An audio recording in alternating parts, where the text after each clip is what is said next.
محترم، اس وقت پوری دنیا میں افراتفری کا ماحول ہے، ہر طرف بے چینی ہے، ہر طرف انسانیت کی کوئی قدر و قیمت نہیں ہے، انسان کی نہ تو جان محفوظ ہے، نہ تو اس کا مال محفوظ ہے، نہ انسان کی انسانیت کا کوئی لحاظ و پاس ہے،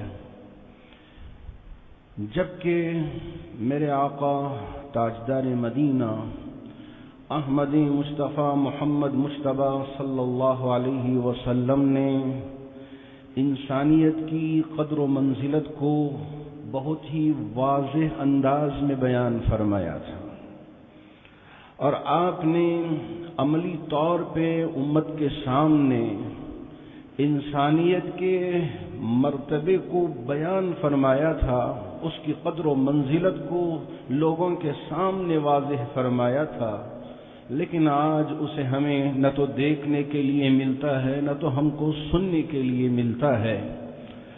ایک طرف پارٹیوں کے درمیان میں اختلاف ہے، ایک پارٹی دوسرے پارٹی پہ چڑھتی ہوئی نظر آ رہی ہے، تو دوسری طرف ہندو اور مسلمانوں کے درمیان میں لڑائی جھگڑے مار پیٹ، پتہ نہیں کہ ان کے درمیان میں کس طرح کی دشمنیاں عداوت ڈال دی گئی ہیں۔ میں آپ کے سامنے قرآن مجید کی آیات کو اور میرے آقا محمد الرسول اللہ صلی اللہ علیہ وسلم کے عملی نمونے کو پیش کرنا چاہوں گا۔ میں امید کرتا ہوں کہ میری ان باتوں کو میرے غیر مسلم بھائیوں تک بھی آپ بھی پہنچائیں اور دوسرے ذرائع سے بھی پہنچائیں، تاکہ پتہ چلے کہ میرے آقا صلی اللہ علیہ وسلم نے انسانیت کا کیا احترام بیان فرمایا ہے۔ اللہ رب ذوالجلال نے قرآن مجید میں ارشاد فرمایا، لا ينہاکم اللہ عن الذین لم یقاتلوکم فی الدین وَلَمْ يُخْرِجُوكُمْ مِنْ دِيَارِكُمْ أَن تَبَرُّوهُمْ۔ اللہ رب ذوالجلال تمہیں منع نہیں کرتا، تمہیں روکتا نہیں، کس بات سے؟ وہ لوگ جو تم سے قتال نہیں کرتے دین کے معاملے میں، تمہارے مذہب کے معاملے میں، تم کو تمہارے گھروں سے نہیں نکالتے، گھروں میں رہنے کے لیے دیتے ہیں، اور تمہارے ساتھ نہ تو لڑائی نہ تو جھگڑا، تو تمہارا عمل کیا ہونا چاہیے؟ ان تبروہم، تم بھی ان کے ساتھ اچھا برتاؤ کریں، نیکی کا معاملہ کریں، احسان کا معاملہ کریں، وتقسطوا الیہم، اور ان کے ساتھ انصاف کا معاملہ کریں۔ انصاف، اسی سے انسانیت باقی رہے گی۔ اگر انسانیت باقی رہنا ہو تو عدل کا قائم ہونا ضروری ہے۔ ہمارے کورٹ برابر انصاف کا فیصلہ کریں، پیسوں پہ نہیں، عہدوں کی وجہ سے نہیں، یہ ہے کہ زور زبردستی کی وجہ سے نہیں، کسی کے فیور میں آ کے ہم کو انصاف کا فیصلہ نہیں سنا سکتے، یہ ہے کہ غلط قسم کے فیصلے نہیں سنا سکتے۔ اللہ رب ذوالجلال نے فرمایا وَتُقْسِطُوا إِلَيْهِمْ، کسی بھی مذہب کا کیوں ماننے والا نہ ہو، تمہارے لیے حکم ہمارا یہی ہے کہ تم ان کے ساتھ انصاف سے پیش آؤ۔ ان اللہ یحب المقسطین، جو لوگ انصاف کرتے ہیں اللہ رب ذوالجلال ان کو پسند کرتے ہیں، ان سے محبت کرتے ہیں۔ اللہ رب ذوالجلال نے بالکل واضح طور پہ یہ پیغام دے دیا۔ میرے آقا صلی اللہ علیہ وسلم نے جب غزوہ بدر کے موقع پہ 70 قیدیوں کو لے کر آیا گیا، 70 قیدی مشرک جو اللہ کے ساتھ شریک کرنے والے، اللہ کا انکار کرنے والے، ایسے لوگوں کو 70 لوگوں کو اللہ کے رسول علیہ السلام کی خدمت میں پیش کیا گیا۔ آپ علیہ السلام نے ان 70 قیدیوں کو حضرات صحابہ کے درمیان میں تقسیم کر دیا۔ تقسیم کرنے کے بعد آپ نے کیا حکم دیا حضرات صحابہ کو؟ دیکھو، ان پر کسی طرح کی کوئی زیادتی نہیں ہونی چاہیے، ان پر کوئی ظلم نہیں ہونا چاہیے، ان کی بے حرمتی نہیں ہونی چاہیے، ان کا احترام ہو، ان کی عزت ہو، ان کے وقار کو کوئی ٹھیس نہ پہنچے، اس کا پورا خیال تم میں سے ہر ایک کو رکھنا چاہیے۔ حضرات صحابہ تھے، آقا صلی اللہ علیہ وسلم کی بات پر جان نچھاور کرنے والے، انہوں نے کیا کیا؟ میرے آقا صلی اللہ علیہ وسلم کے اس حکم پر عمل کرتے ہوئے خود بھوکے رہے، اپنے قیدیوں کو، وہ قیدی جنہوں نے ان پر زیادتی کی تھی، مکے میں ان پر خوب ظلم کیا تھا، ایسے قیدی ہاتھ میں لگنے کے بعد بھی خود بھوکے رہ کر ان کو کھانا کھلایا، خود روکھا سوکھا کھا لیا، لیکن قیدیوں کو اچھا کھلایا۔ کہا میرے آقا صلی اللہ علیہ وسلم کا حکم ہے کہ کہیں قیامت کے دن میرا رب مجھ سے نہ پوچھ لے، اس لیے ہم بھوکے رہیں گے، تم کو کھانا کھلائیں گے، ہم پیاسے رہیں گے، تم کو تمہاری پیاس دور کریں گے۔ اللہ کے رسول علیہ الصلوۃ والسلام کی اس بات پر صحابہ نے ایسا عمل کر کے دکھایا، خود کپڑوں کو پیون لگا کے پہننا پسند کر لیا، لیکن اپنے قیدیوں کو اچھے کپڑے پہنانا یہ آپ نے پسند کیا، حضرات صحابہ نے پسند کیا۔ آپ نے کبھی ان پر زیادتی کا حکم نہیں دیا۔ پڑوس میں رہتے ہیں اگر غیر مسلم ہی صحیح، یہودی، حضرت عبداللہ ابن عمر جو حضرت عمر فاروق کے بیٹے، ان کے پڑوس میں ایک یہودی رہا کرتا تھا۔ آپ نے اپنے خادم سے کہا کہ بکری ذبح ہوئی ہے، گھر میں گوشت پکا ہوا ہے، گوشت کا ایک حصہ جاؤ ہمارے پڑوسی کو دے کے آؤ۔ خادم نے کہا حضور وہ تو غیر مسلم ہے، یہودی ہے، کیا اسے بھی دے آؤں؟ حضرت عبداللہ ابن عمر نے فرمایا، میرے آقا صلی اللہ علیہ وسلم نے فرمایا کہ اگر پڑوس میں مسلمان ہو یا غیر ہو، اگر تم اس کے ساتھ اچھا حسن سلوک کرتے ہو تو قیامت کے دن تمہارا رب تمہارے لیے انعام و اکرام سے نواز دے گا، اس لیے جاؤ دے کے آؤ۔ آپ کو پتا ہے کہ حضرت عمر فاروق رضی اللہ تعالی عنہ مصلی پہ نماز پڑھا رہے ہیں، ایک مجوسی نے آپ پر خنجر مار کے زخمی کر دیا اور آپ کی پیٹ کی انتڑیاں کٹ گئی، باہر پڑ گئی۔ طبیب آئے، آ کے حاضر ہو کے آپ کو دودھ پلایا، پورا دودھ کٹی ہوئی انتڑیوں سے باہر نکل کے آیا، معدے میں نہیں گیا۔ پھر طبیبوں نے شہد پلایا، شہد بھی یہاں حلق سے ہوتے ہوئے انتڑیوں سے باہر نکل کے آ گیا۔ حضرت عمر فاروق سے طبیبوں نے کہا اب اللہ ہی کے ہاتھ میں ہے، ہم سے جو کچھ ہو سکتا تھا ہم نے کیا، اگر کچھ وصیت کرنا چاہتے ہیں تو وصیت لکھ دیجئے، یہ بہتر ہوگا۔ حضرت عمر فاروق نے کئی وصیتوں کو لکھا، اس میں سے ایک وصیت آپ نے یہ لکھی کہ دیکھو ہمارے اس ملک میں، ہماری اس اسلامی ریاست میں ذمی بھی رہتے ہیں۔ ذمی کون ہے؟ ذمی وہ لوگ ہیں جو مسلمان نہیں ہیں لیکن ٹیکس دے کے اسلامی ملک میں رہتے ہیں، ان کو ذمی کہا جاتا ہے۔ کیوں ان سے ٹیکس لیا جاتا ہے؟ بعض لوگ اسے غلط سمجھ جاتے ہیں کہ مسلمانوں سے ٹیکس نہیں لیتے، غیروں سے ٹیکس لیتے ہیں، یہ تو ہندوؤں پر یا غیروں پہ زیادتی ہے، یہودیوں پہ زیادتی ہے، عیسائیوں پہ زیادتی ہے۔ جی ہاں، اسلامی ملک میں ان کی حفاظت کی ذمہ داری اسلامی حکومت پر ہوتی ہے۔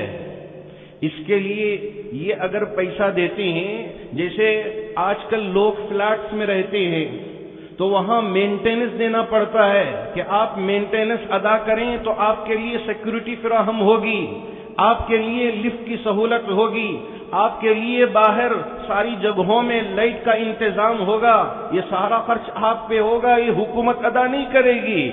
اسی طرح ذمی جب اسلامی ملک میں رہتے ہیں تو ان کی حفاظت کی ذمہ داری اسلامی حکام پر ہوگی، تو اس کا خرچ ان کو خود ادا کرنا ہوگا، جیسے مینٹیننس ادا کیا جاتا ہے اسی طرح سے اس ٹیکس کو یہ ادا کرتے ہیں، یہ ان پر کسی طرح کی کوئی زیادتی نہیں ہے۔ یہ ان کے لیے حقارت والا لفظ نہیں ہے، ان کی عزت والا لفظ ہے۔ ذمے میں ہو، اسلامی حکام کے ذمہ داری میں ہو، ان کے ذمے میں ہو، یہ مطلب ہے اس کا۔ بعض لوگوں نے اس کا غلط مطلب نکال کے لوگوں کو بہکانا شروع کر دیا کہ دیکھو ان سے ٹیکس لیا جاتا ہے اور مسلمانوں سے ٹیکس نہیں لیا جاتا۔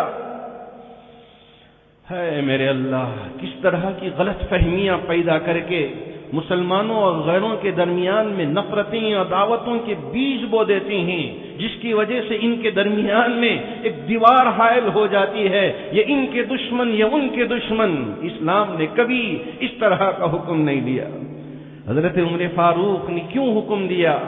کیوں آپ نے وصیت میں لکھوایا کہ ذمیوں کی حفاظت کرو آخری وقت میں، جبکہ آپ کے پیٹ میں شہد بھی نہیں پہنچ پا رہا ہے، آپ کے پیٹ میں دودھ بھی نہیں پہنچ پا رہا ہے، ایسے آخری وقت میں آپ نے وصیت فرمائی کہ ذمیوں کی حفاظت کیا کرو، ان کی جان کی حفاظت کرو، ان کے مال کی حفاظت کرو، ان کے آبرو کی حفاظت کرو، ان کے ناموس کی حفاظت کرو۔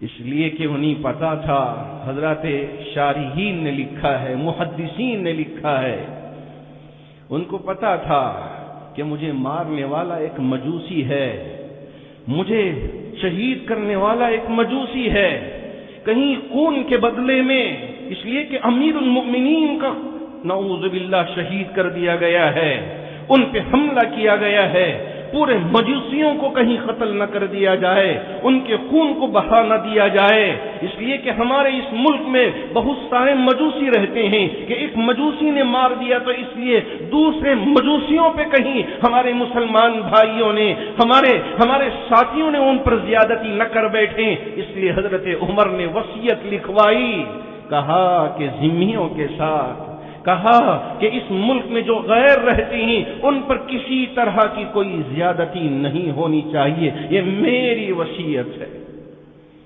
اسلام نے یہاں تک حکم دیا ہے۔ میرے آقا صلی اللہ علیہ وسلم،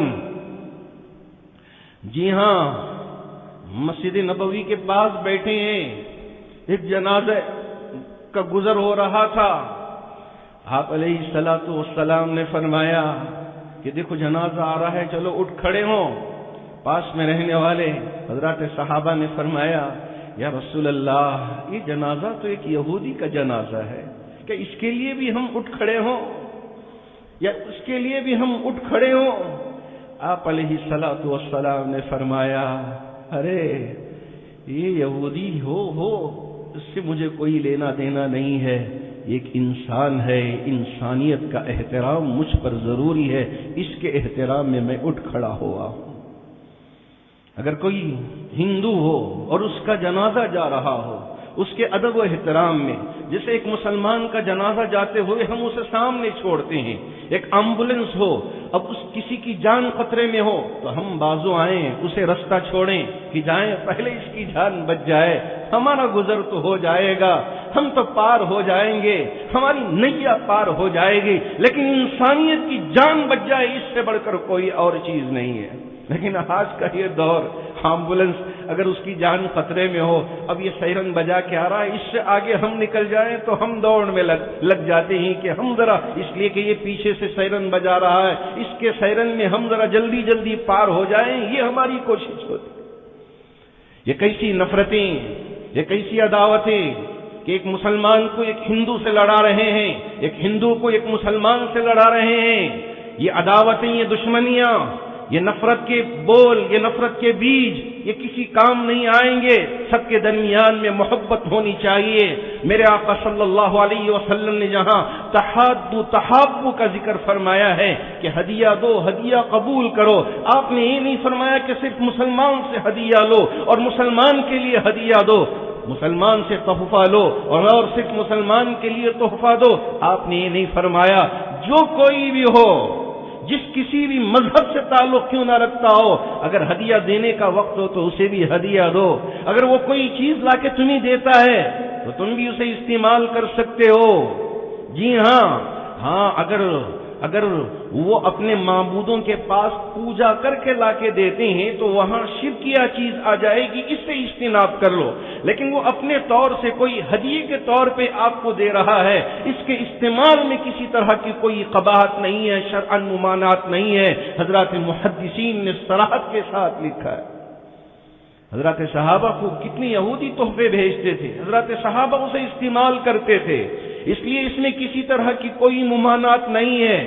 ہم بھی جاتے ہیں، غیروں سے خرید و فروخت کرتے ہیں، لیکن نفرت کے بیج جو بوئے گئے، آپ نے دیکھا کہ ابھی اس لاک ڈاؤن کے بعد جیسے جیسے حالات ہوئے آپ کے سامنے ہیں کہ ہمارے ہی پاس کا رہنے والا ایک علاقہ جو یہاں بسون گڑی سے لگا ہوا ایک علاقہ ہے، ایک مسلمان نوجوان گیا ترکاری خریدنے کے لیے۔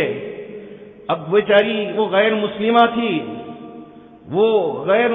تھی تو اس نے مسلمان نے کہا کہ مجھے یہ چیز چاہیے، مجھے یہ چاہیے، 1 کلو 1.5 کلو آدھا کلو۔ اس نے دیکھا یہ تو صاحب روح ہے، یہ تو مسلمان ہے، تو اس نے دینے سے انکار کر دیا۔ اب سوچا کہ میں کیوں اس سے بحث کروں، نوجوان نے سوچا کہ کیوں اس سے بحث کروں۔ اب وہ وہاں سے چلا گیا۔ 1 ہفتے کے بعد اسی محلے کا بسون گڑی کا ایک اور نوجوان یہاں اوپر کے علاقے میں، بالکل خریب کے پاس کے علاقے میں، ہماری سٹی مارکیٹ سے کوئی دور نہیں ہے، خریب کا علاقہ، 1 ہفتے کے بعد گیا۔ اب اسی علاقے میں اور بھی بہت ساری عورتیں ترکاری بیچ رہی تھیں۔ ایک عورت سے یہ کہا کہ مجھے یہ چیز چاہیے، یہ چیز چاہیے، تو اس نے دیکھا کہ یہ ایک مسلمان ہے، اس نے کہا کہ ہم مسلمانوں سے لین دین نہیں کرتے، آپ چلے جائیں۔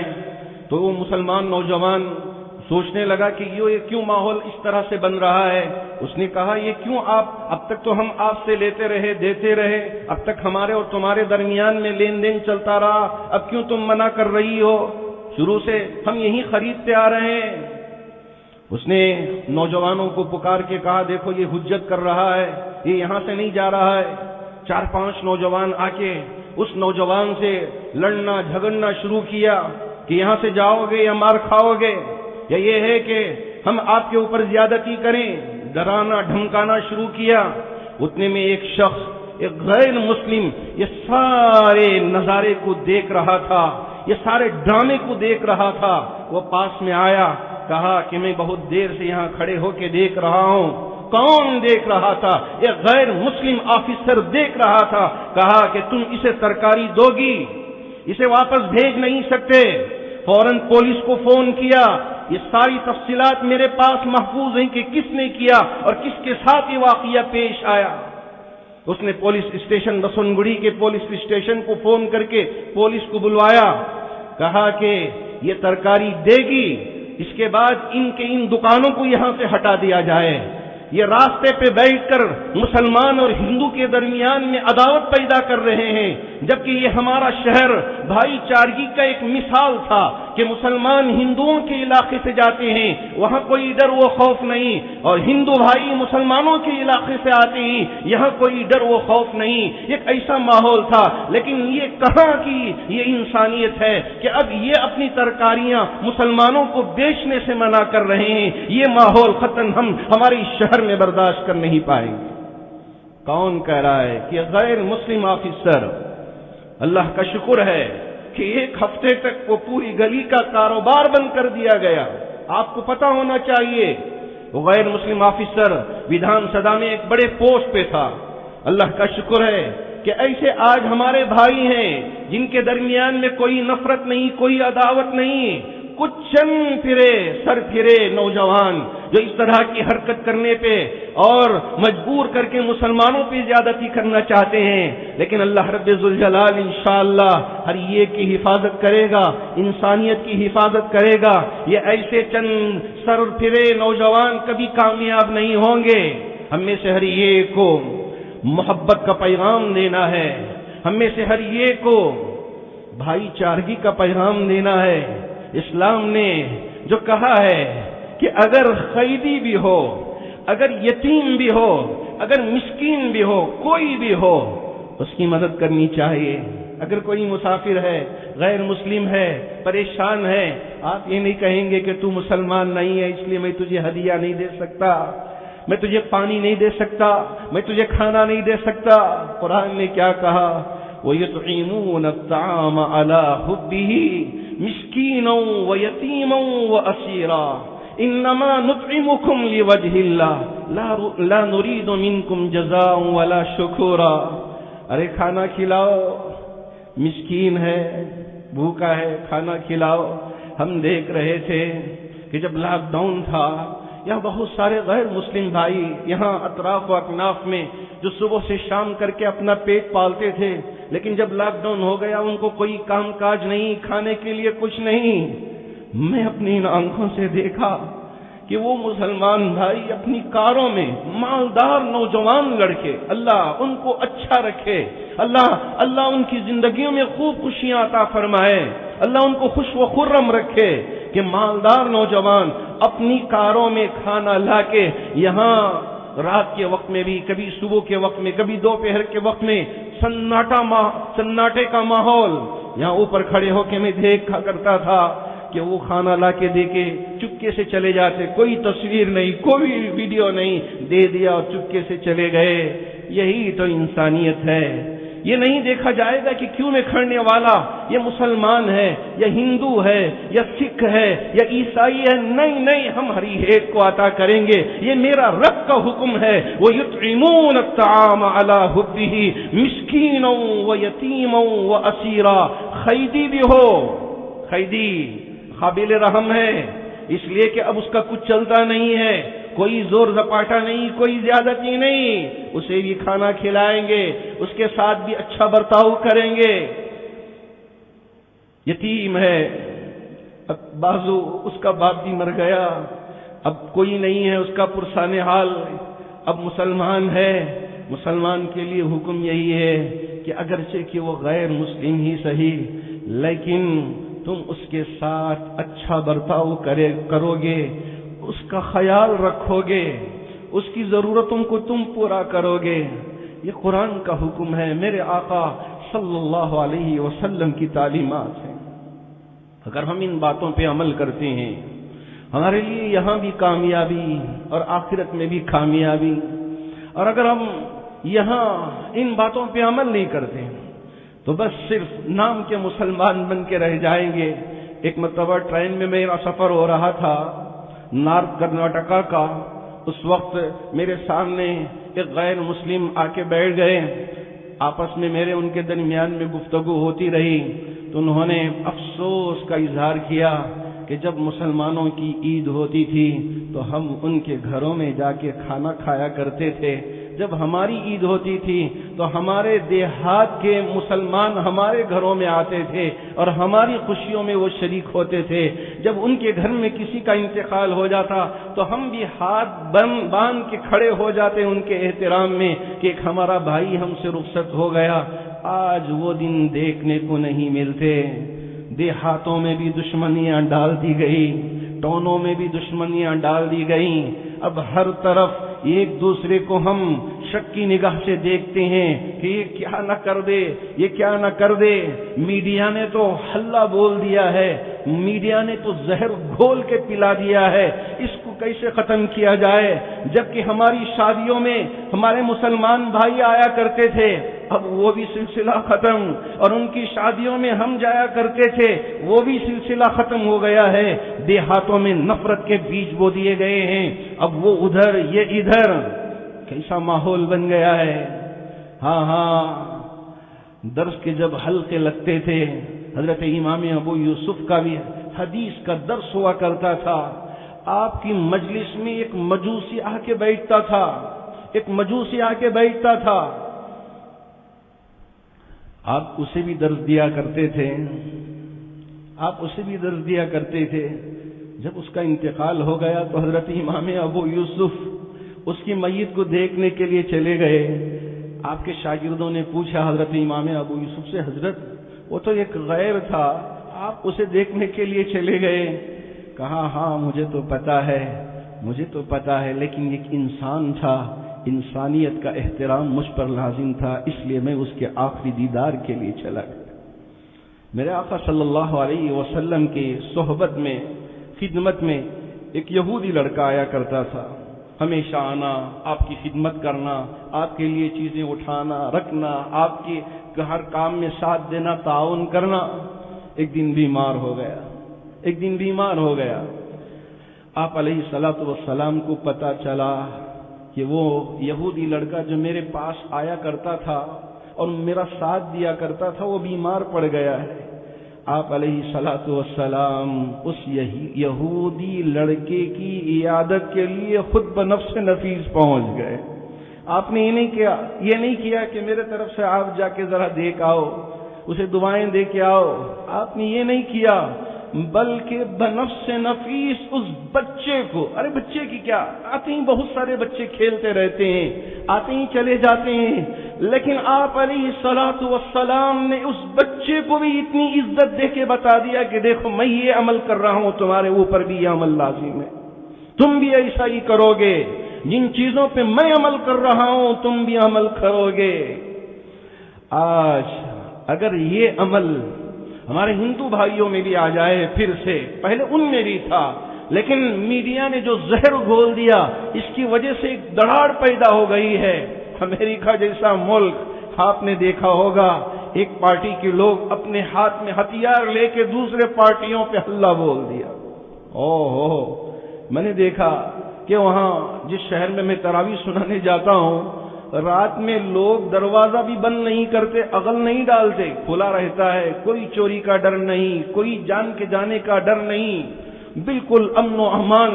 لیکن ایسے ملکوں میں بھی اب یہ حالت پیدا ہو گئی ہے کہ جان کا خطرہ بن پڑا ہوا ہے، اور ہمارے اس ملکوں میں بھی آپ دیکھ رہے ہیں کہ کبھی یہاں تو کبھی وہاں، کبھی ادھر تو کبھی ادھر، کیا ہو رہا ہے؟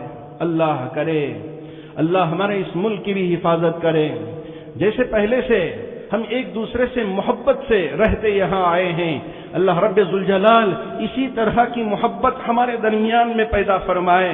ایک ہندو جائے مندر میں عبادت کر لے، ایک مسلمان مسجد میں عبادت کرے، لیکن جب راستے میں ہوتے ہیں سب سے لین دین، ایک مسلمان ہندو سے لین دین کرتا ہے، ایک ہندو مسلمان سے لین دین کرتا ہے۔ اب تک اس میں کسی طرح کی کوئی دوری نہیں آئی تھی، لیکن اب لین دین میں بھی دوریاں پیدا ہو گئی ہیں۔ نہیں، یہ خطرے کی گھنٹیاں ہیں، یہ ملک کی تباہی کی طرف دعوت دینے والی چیزیں ہیں، اس سے ہم میں سے ہر ایک کو پرہیز کرنا چاہیے۔ اللہ رب ذوالجلال ہم میں سے ہر ایک کے دل میں ایک دوسرے کے لیے محبت پیدا فرمائے، انسانیت کی حفاظت فرمائے، ہر قسم کے شرور و فتن سے پوری انسانیت کی حفاظت فرمائے، ایک انسان دوسرے انسان کا ادب و احترام کرے، اللہ رب ذوالجلال اس کی توفیق عطا فرمائے۔ محترم حاضرین باتمکین، جیسا کہ آپ جانتے ہیں کہ اس مشکل وقت میں بھی ماشاءاللہ ہماری ان چادروں میں بند مٹھیاں آپ ڈالتے جا رہے ہیں۔ اللہ آپ کے دینے کو بے انتہا قبول فرمائے، اللہ آپ کی ضرورتوں کو، حاجتوں کو غیب سے پورا فرمائے۔ جب مشکل وقت تھا حضرات صحابہ کے لیے بھی، جب مشکل وقت تھا اس موقع پر بھی میرے آقا صلی اللہ علیہ وسلم نے غزوہ احزاب کے موقع پہ اعلان فرمایا تھا، اور یہ غزوہ حنین کے موقع پر بھی اعلان فرمایا تھا، اور دوسرے غزوات کے موقع پر بھی اعلان فرمایا تھا۔ وہ حالت کوئی یعنی مضبوط حالت نہیں تھی، بالکل پتلی حالت تھی، بالکل گئی گزری حالت تھی، کھانے کے لیے کھانا نہیں تھا۔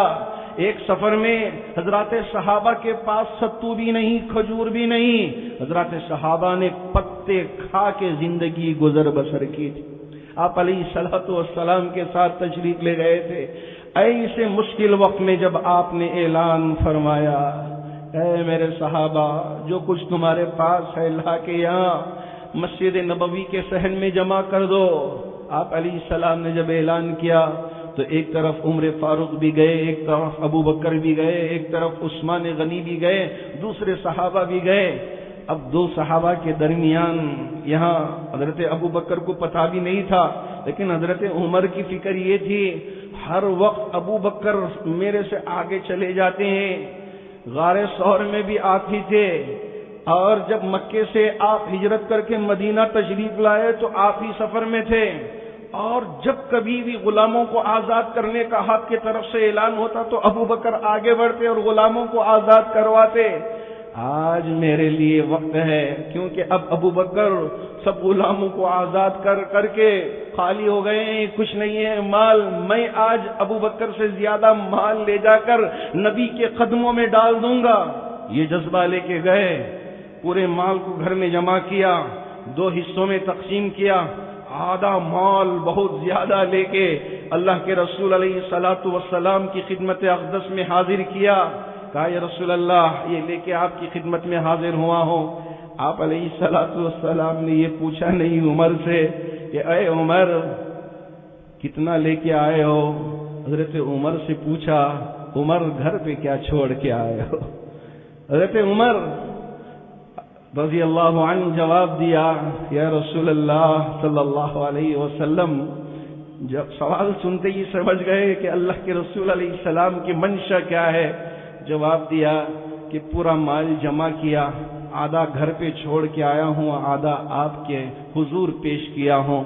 اتنے میں ابو بکر بھی آ گئے۔ حضرت ابو بکر صدیق رضی اللہ تعالیٰ عنہ سے وہی سوال دہرایا، ابو بکر گھر پہ کیا چھوڑ کے آئے ہو؟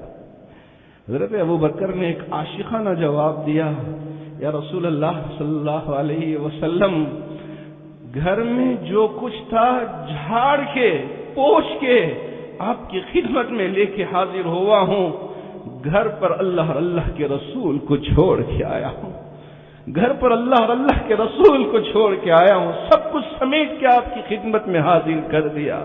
یہ جذبہ تھا حضرت ابو بکر میں۔ اتنے میں حضرت جبرائیل امین بھی آ گئے، کہا یا رسول اللہ صلی اللہ علیہ وسلم، اللہ رب ذوالجلال ابو بکر کو سلام بھیجا ہے اور پوچھ رہے ہیں کہ یہ جسم پہ تاج پہن کے یہ جو کانٹے لگا کے آئے ہیں یہ کیوں لگا کے آئے ہیں؟